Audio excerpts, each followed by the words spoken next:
Hello. It's been a long winter.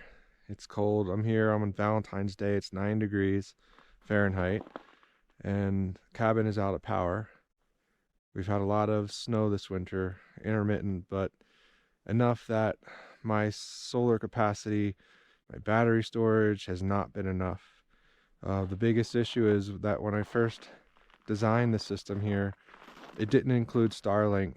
So Starlink has really the biggest draw on power, between 80 and as much as 150 watts when the snow melt feature is on. So really, it's just been too much of a draw with the sun being low in the sky in the winter.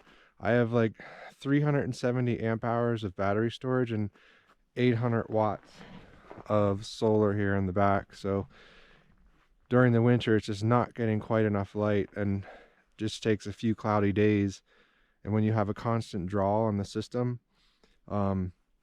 it's hard to overcome that draw with the minimal amount of sun that I'm getting. So my plans are to add here on the east side, I got 4 200-watt panels. So I'm going to put 2 here on the east side, and then I'm going to add another 2 on this side, which is the southwest side of the cabin. I only got 1 solar controller, so they're not going to get sun at the same time. I'm going to run them through a bus bar so that in the very early morning I'm going to get sun, and then later in the afternoon I'm also going to get an additional 400 watts here on this side of the cabin slash shed. So that's really what I'm up to today. I took a few days off. I just kind of need a break and to take care of some of this stuff. I'm not here full time yet, but I like to have Starlink on. I have my cameras running all the time, so I like to live vicariously through the cameras when I'm not able to be here. So I'm just here to get the power going again. I think part of the issue is the cabinet where I keep all my solar equipment. When it's running, all the electronics keep the little cabinet warm.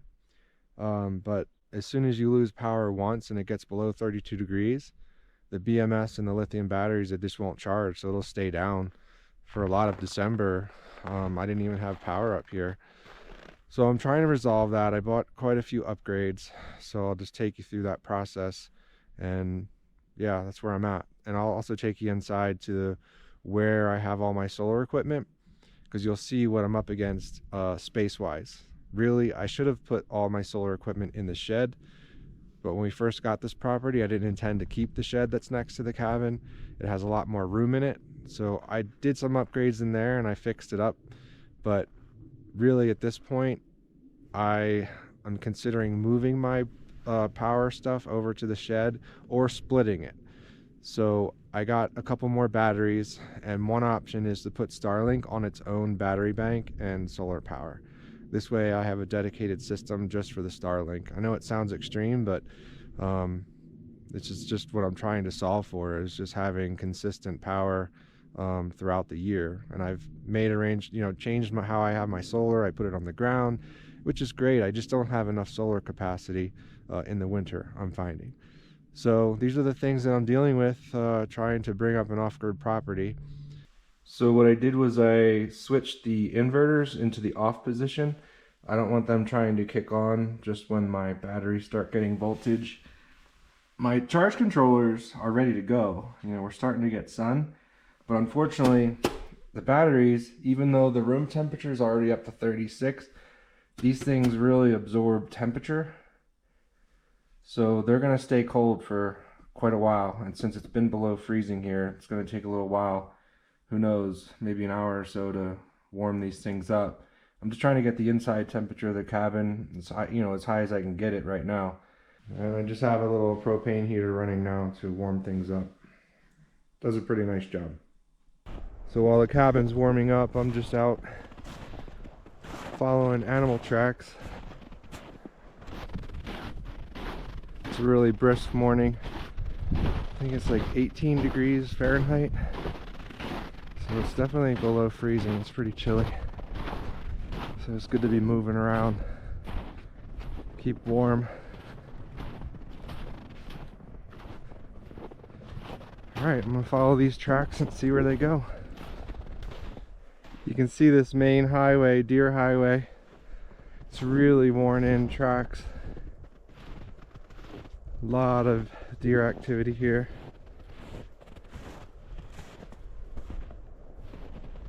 Some sort of licking branch for the bucks. We're just past mating season, but there's still some rut activity.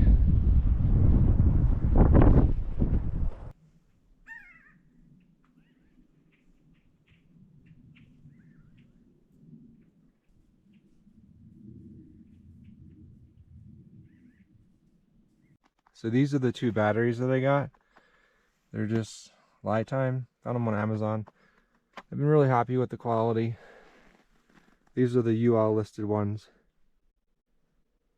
So just wanted to give you a visual. I'm not here to sell anything, just giving you my experience. So far these have been good. I got the new batteries in. As you can see, it's not pretty.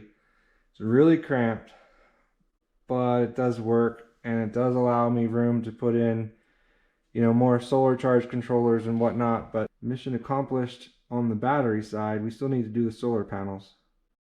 I finally found a builder, and there's a few steps to get a house built here. First step they have me doing is getting a survey for the plot plan for where we are going to place the small home. I found a design. It's like 506 square feet, and I have to get an engineer to do the blueprints, and of course we need a building permit. Since the septic already passed last fall, we're good to go there. So it's just a matter of doing all the legwork to, you know, get the builder everything he needs to start. So it's probably going to be several weeks yet until I even get the survey and the engineer to have the blueprints done. So there's still a little bit of work for that, but I'll give you some updates as I go. It's been a long winter, a lot of power issues here, so I did add some solar to the sides of the cabin, on the very east side and the south side. So now I have 400 amp hours of battery and 1600 watts of solar, and it's done wonders because now my batteries are full by 11:30 in the morning. So that's huge. Most of the issues this winter have been really related to power, not enough light with too much static draw. The Starlink, you know, internet takes between 80 and 130 watts depending if the snow module is running the snow warmer. So it's been a struggle just to keep everything running up here, especially when I'm not here. I'm doing everything I can to prepare this place for when we'll eventually be here, and it's all a learning process. So adding the extra solar collection has done wonders.